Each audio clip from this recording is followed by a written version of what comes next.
Bodi ya utalii nchini TTB imesema itaendelea kutumia njia mbadala ikiwemo teknolojia katika kutangaza vivutio vya utalii nchini, ikiwa ni mpango wa kuongeza hamasa ya watalii kutembelea vivutio vya utalii vilivyopo hapa nchini.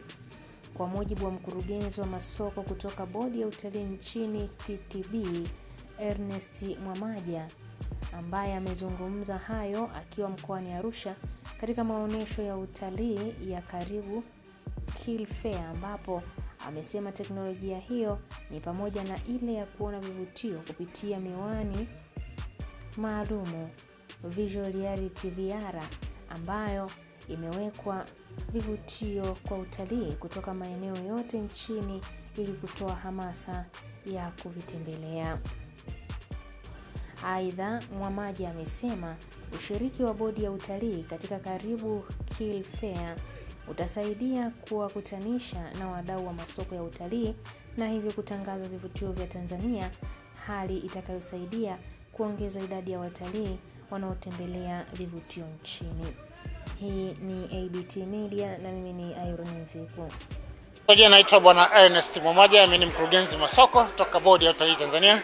Na leo ndio siku ya ufunguzi wa maonyesho haya makubwa ya Karibu Fair. Maonyesho haya ambayo huu ni msimu wake wa 8 toka yameanza kuonyeshwa katika viwanja hivi vya magereza hapa jijini Arusha. Kwa kweli yanaangazia masuala mazima ya utangazaji utalii, na kama tunavyojua utalii unahitaji wadau ili kuweza kuitangaza ipasavyo.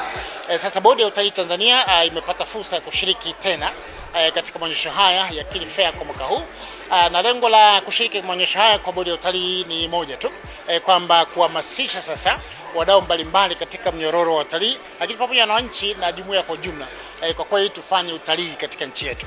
Kazi kubwa TTB kama mnavyojua kisheria ina promote maeneo yote ya utalii wa Tanzania katika masoko mbalimbali. Kwa hiyo tuna masoko makubwa ya ndani ambayo imekuwa ndio mwangaza wetu kwa muda mrefu, kupeleka habari kwa wananchi juu ya vivutio vilivyopo, lakini juu ya hata namna gani wao wanaweza kushiriki katika kutembea katika vivutio vyetu mbalimbali.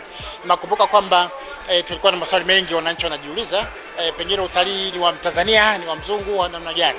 Tunasema utalii ni jukumu la kila Mtanzania. Kwa hiyo tutoke tulipo twende kutalii, faida zake ziko mbalimbali. Kwa hiyo unapokuja katika banda hili la Wizara ya Maliasili na Utalii, kwa tutapata habari mbalimbali. Mojawapo ni vivutio vya aina gani vinapatikana, bei, gharama za kwenda kwenye vivutio, muda gani mzuri wa kwenda, unakwenda kwa namna gani. Kwa hiyo habari zote hizo wanapata wakifika katika banda la Maliasili na Utalii, lakini hasa katika meza ya Bodi ya Utalii Tanzania. Lakini kitu ambacho pengine wananchi wengi hawajakiona, kwamba tunaweza kukupa hamasa kwa kukuonyesha kwa uhalisia vivutio hivi vinafananaje. Kwa hiyo sasa tuna kifaa ambacho kinatumika katika kumuonyesha mwananchi kabla hajafika katika maeneo haya ya utalii aweze kuona exactly nini vivutio vile vinaonekana. Sasa hii inaitwa VR, Virtual Reality. Kwa maana hiyo sasa tumeweka katika mfumo huu wa kuhamishika kirahisi. Hii ni gago tu ambao unaivaa machoni, lakini ndani humu teknolojia imeruhusu vivutio vyote vile viingie hapa na unakiona live and in 360. Kwa maana hiyo sasa unapovaa hiki, kama ni ndani ya Serengeti, ukigeuka huku unaona milima ile, ukigeuka huku unaona baluni zile, ukigeuka huku mito na nini. Kwa hiyo ni katika nyuzi 360. Kwa hiyo tunakaribisha sana wananchi, imekuwa ni maarufu sasa. Tunatumia hivi kutangaza utalii wetu, si hapa tu Kili Fair, lakini hata kwenye maonyesho nchi za nje. Kwa hiyo ni teknolojia ambayo kwa kweli inatupeleka Tanzania, na sisi tusiwe mbali sana na mataifa ambayo imeendelea kiteknolojia kwenda kutangaza utalii wetu. Kwa hiyo mtu anakuwa ameona kwenye TV kwa mfano, lakini amesoma shuleni na wapi majarida yetu, lakini kwa kuvaa hii experience unayopata ni tofauti.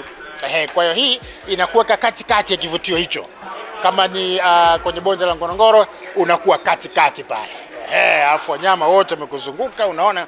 Kwa hiyo ni moja kati ya teknolojia ambazo kwa kweli tunatumia ili wananchi waweze kupata hamu na wao kujipanga, kutenga muda, kutenga kiasi kidogo cha fedha, nao waka enjoy utalii ambao ni vivutio ambavyo ni mali yao hasa. Hii ni mali ya Tanzania, tunashabihisha sasa Watanzania waende katika maeneo vutio wakaenjoy.